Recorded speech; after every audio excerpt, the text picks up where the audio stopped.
Hey, friendo, Steve here. And Larson. And on today's Going In Raw news brief, a popular tag team has been given their WWE release. We get some news about who requested a heel turn for Roman Reigns. We report on Vince throwing some cold water on moving NXT, and we have a Smackdown preview.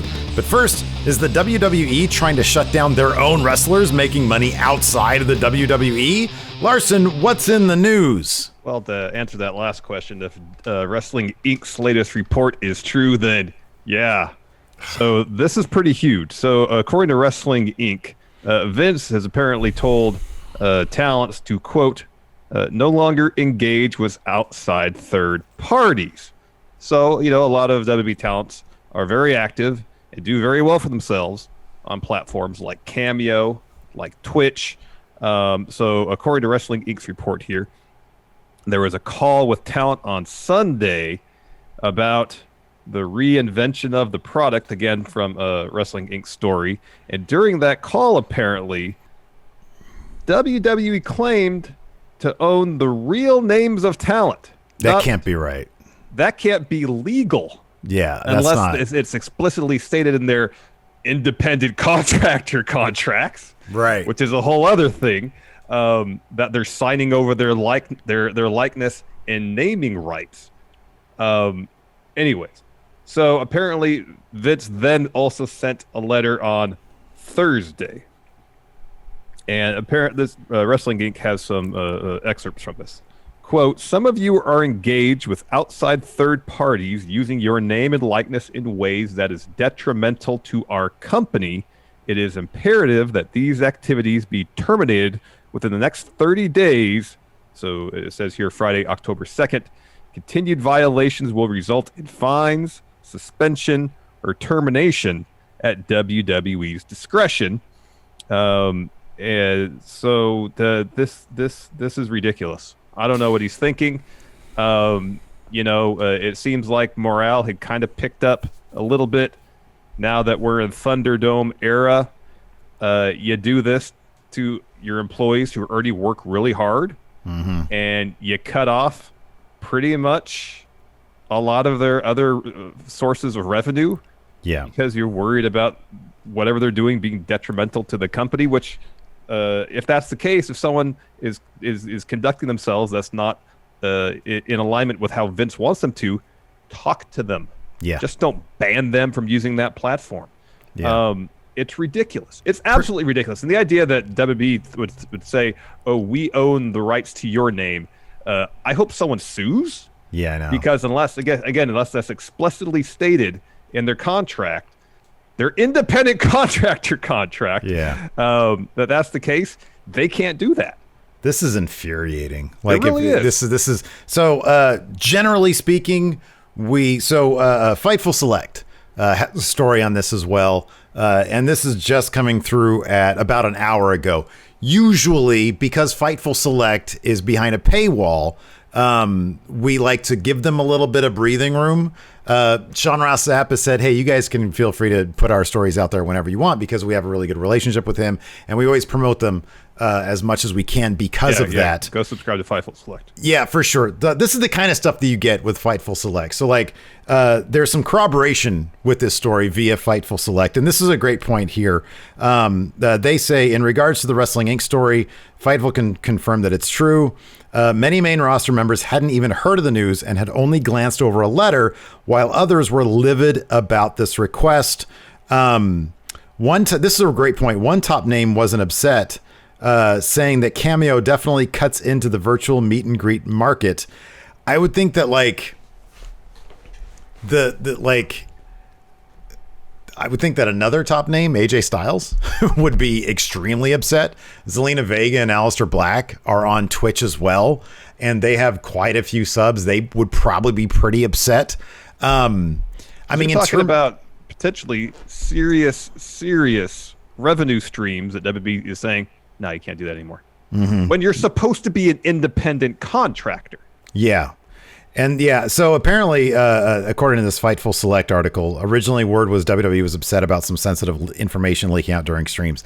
Like AJ Styles confirmed, like I think, I don't know if it was last week or a couple days ago on his Twitch stream that he had coronavirus, that he tested positive for COVID a couple months ago. Well, and he's talked pretty honestly about the whole Heyman situation. Oh, he's talked about a lot. But again, I'm just surprised. Again, if someone there has a problem with what he's saying, then go to him and have a conversation about it. I know. You know? No, I agree. I mean, dude, Ember Moon has Twitch streams that are just delightful. She's just chatting with the people. She gives her own thoughts, her own insight about the booking of certain things. And it's fascinating. As a fan of the wrestlers in WWE, the reason why I watch the product, the wrestlers, I find it fascinating to hear their insight about any number of things inside and outside the industry. That's why these things are so popular, because it's fun to see Zelina Vega play video games and hear her interact with both the audience and her husband, Aleister Black. It's fun for that. It's an enhanced experience along with the product. Why wouldn't they want them out there expressing themselves in this manner, which is only good for the fans?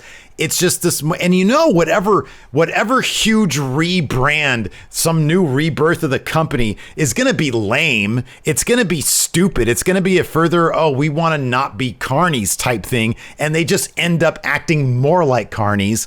Yeah. And it's just going to make everybody look stupid. Because I wonder if part of the conduct detrimental to the company is wrestlers feeling really comfortable out there, essentially giving their own shoot interviews, breaking kayfabe, and if Vince is still attached to the illusion, to a certain extent, that what you're seeing on TV needs to be a self-contained world that can't filter out into reality.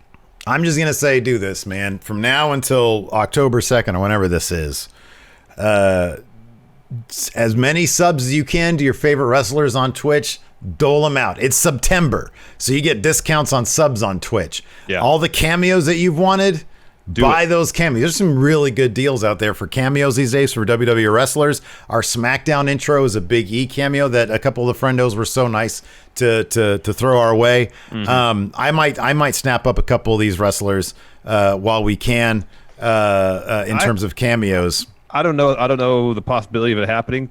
I really hope someone stands up and says, "Me too. You can't do this. I know. This isn't in our contract. We're independent contractors. Yeah, we do our work for you. We're free to work independently outside of this company. That's what being an independent contractor means." Yeah. And the whole thing about owning the real names, it's ridiculous. That's stupid. I hope people who have some sway, who have some influence from the talent side of things, goes to someone and stands up and says, "This ain't cool. This is huge, huge, huge." It's like it's a good chunk of money for people who are making, are busy doing stuff on Cameo or Twitch and have grown up their platform there. It's a huge chunk of money. Just to take that away arbitrarily, it's BS. It's bullshit. I agree. Once again, I do want to say Fightful Select. It's really terrific. They're terrific. You should go subscribe. You get emails, just straight up like wrestling news coming to your email mailbox. Like, whoa, look at this. This is kind of cool. You get it before everybody else. Just wanted to say that because we're using that story. It just came out like an hour ago. So yeah, check them out. More sad news. Larson, WWE has announced the release of AOP. Is that right? So yeah, announced today via WWE, quote, WWE has come to terms on the release of Akam and Razor, AOP. Oh. We wish them all the best in their future endeavors. They have not been on TV for a while. I can't remember who. Somebody tore a bicep. I don't remember if it was Akam or Razor, and they've been out of action since then. They seem to have finally found some direction for them on main roster when they aligned them with Seth Rollins. Untimely injury seemingly led to a release. Huge missed opportunity in the main roster for AOP. It seems like once they split them from Paul Ellering on their first night on Raw, it was all downhill from there. Who can forget Drake Maverick being their manager, cosplaying as member of AOP, and then urinating himself live on air? Yeah, they definitely missed an opportunity. Yeah, look, you can't do anything about injuries. They happen. That's been, to be honest, I do feel like that's been the bigger issue with them. Creative obviously was pretty terrible. If they had allowed Ellering, which apparently he was into it, he was interested, if they allowed him to continue with AOP. It was Razor who tore his bicep. Sorry to interrupt, but I won't get the name there. If they had really booked them into some spectacular creative and the injury still occurred, maybe they would have been seen as something that the WWE wanted to continue to invest in even through the injuries. Obviously, like Raw, I'm actually kind of sad that they didn't keep the one Akam. Who did you say Akam was the injury-free one, right? Or at least this time? Okay. Yes. I think Raw Underground could have been perfect for either both these guys or just, whoever wasn't injured at the time. But yeah, this is a bummer. You're right. They were never used properly. This last round when they had the suits on and they were doing like the Aleister Black, we're in a dark room thing, had some promise. I'm not sure making them the henchmen to Seth Rollins was really the way to go, seeing as how they seemed like two guys with a real commanding presence when they were doing those promos in their suits, and then to relegate them to henchmen seemed to be below them, even though we didn't really get a true sense of where that was going to go. The fact that they didn't mind that Seth and Murphy had those tag titles, that I thought that maybe they were going to do a story with that, and maybe that was in the cards.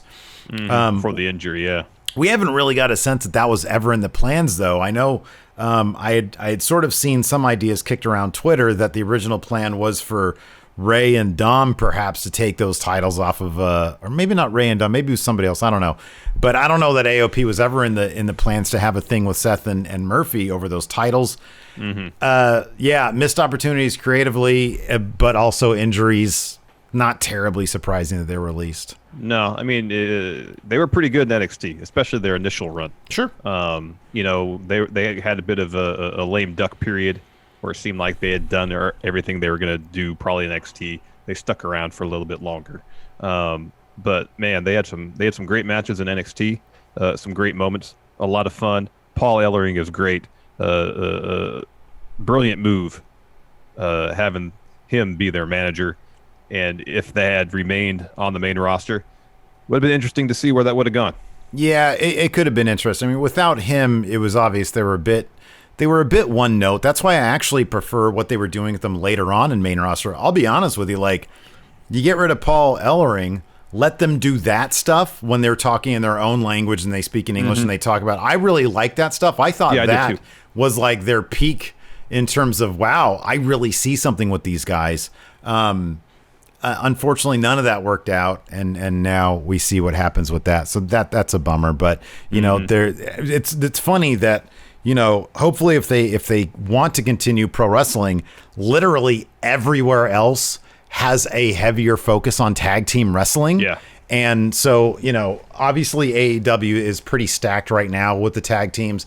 Impact has a good tag team division, and of course New Japan. Who wouldn't want to see these guys doing tag stuff in New Japan? I'll put this in front of you. So down the road, I'm sure with the release, there's a no compete clause, no indication how long. You'd think minimum 90 days.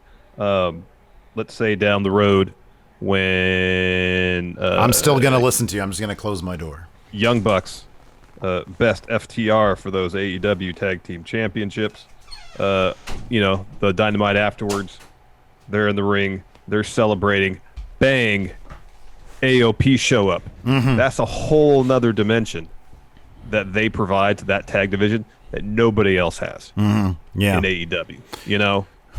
Yeah, all the other tag teams. That's a good point because they're all.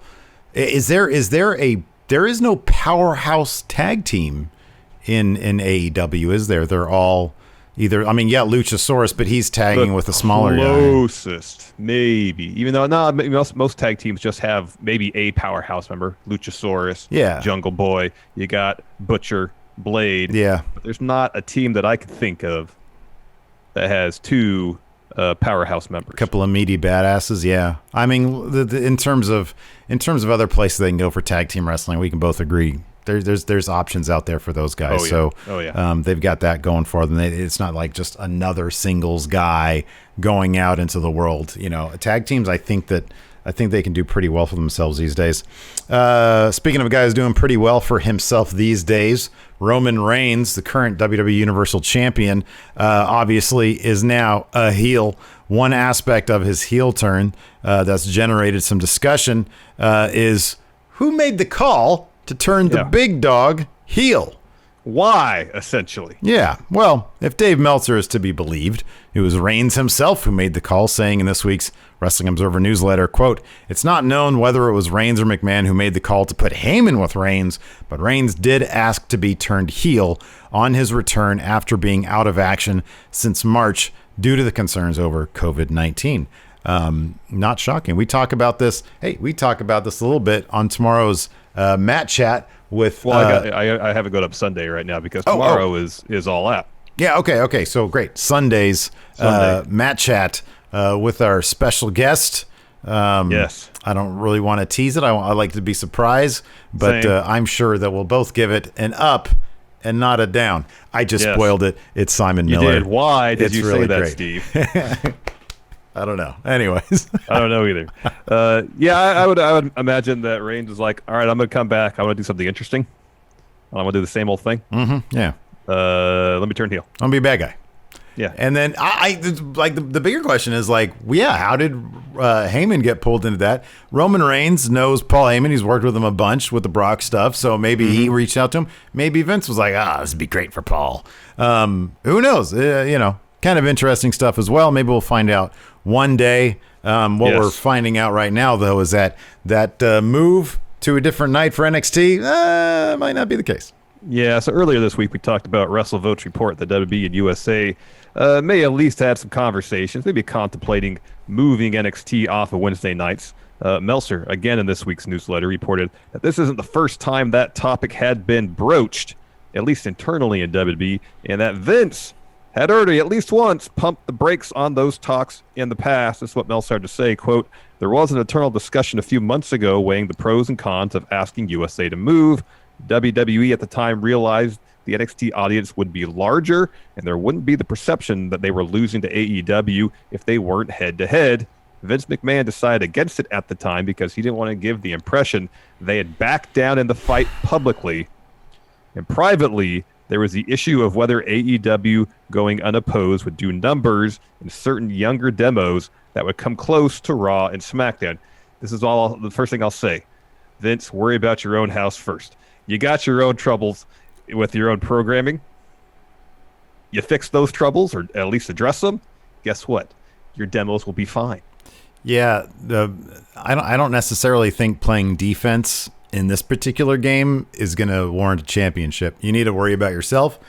You need to go on the offense. You need to make your creative better. You need to appeal more to the youthful demo if you want to win the youthful demo. Speak like we're appealing to the youthful demo with me wearing cutoff shirts. Yeah, look at those guns. I need to tell. Look, you caught the AOP release. Caught me in the middle of rearranging my office, and I'm doing like a bunch of heavy lifting in here. So I was like a sweaty man. I literally brought a towel to news anchor today. Good. So yeah, I was like, I'm not gonna go and change shirt. I don't care about that. People see me sleeveless enough. Whether it's on the Unsolved Mystery stream like we had last night. Oh, man. Dude, we had 20 horses. They were talking about Billy the Kid. It was insane. Just admit it. You were there lifting some heavy stuff. You were feeling nice and swole. You wanted to show it off. Yes. That's what it is. That's exactly what it was. Hey, man, I'm about to be 42, man. I got to show off my beef while I can. That's right. Anyways, yeah, dude, I don't know. So this was a couple months ago that they had these conversations and Vince shot it down. I'm wondering, and apparently at that time, if this is to be believed, it was WWE looking to maybe ask USA. Now it might be going the other way. USA looking at these numbers might be saying to WWE, hey, you guys want to move? It might be a good idea. I don't know. I'm sort of torn on it, dude, because I don't want to have NXT go head to head with my beloved, precious Impact Wrestling. We saw what happened to Impact's ratings this week. They took a 70,000 viewer dive, and relative to their ratings, that's like a huge shot because I think there were like 180 or something like that. Yeah, you'd think that's be like at least a third of their audience, if not more. It's pretty bad. It's a pretty bad shot. Then Impact would have to move to Thursdays. That would screw up the Unsolved Mystery stream. From my own personal perspective, I don't like it. From a business perspective, we actually would like it because NXT numbers would do better if we review those honestly, from a personal night. Perspective, there's no good option for you apart from staying where it's at. 'Cause you move to Tuesdays, you lose Impact. You move to Thursdays, you get to keep Impact, but then you lose Unsolved Mysteries. There's just no good option. Personally speaking, it's terrible. It's terrible. I mean, I guess during pandemic, I can move Unsolved Mysteries to Saturdays. It actually does better there. But once pandemic's done, and I plan on going to bars every single weekend, every single Saturday, and then waking up like on Monday morning wondering what happened to my Sunday. Anyways, it's Friday. We've got a Smackdown. Let's talk about that. Roman Reigns is going to address the WWE Universe with Paul Heyman by his side. This should be good. This should be good. I hope it is good. Next, Big E, Matt Riddle, King Corbin, and Sheamus will battle for Universal title opportunity. Who you got winning this match? Matt Riddle. Corbin. Why not? Okay. I don't know. Shayna Baszler and Nia Jax are going to get a champion. I'm sorry, Bayley and Sasha Banks are going to get their rematch for Shayna Baszler and Nia Jax's WWE Women's Tag titles. Oh, and that's it. That's all we got in the preview. Yeah, there you go. That's preview. All right. Anyways, I'm going to finish this up and then get back to moving this office of mine around. I'm looking to utilize the space better and maybe get a swole on in the meantime. Yeah, get some pump on there, too. Yeah. So we'll see you guys hopefully tonight on Twitch at twitch.tv/Steve and Larson for our SmackDown recap. And then, of course, tomorrow on the YouTubes for our all-out live reactions. So that should be a lot of fun. Enforcer confirmed he's going to be with us as well. Fantastic. All right. Thanks, everybody, for tuning in. Appreciate it. Till next time. We'll talk to you later. Goodbye.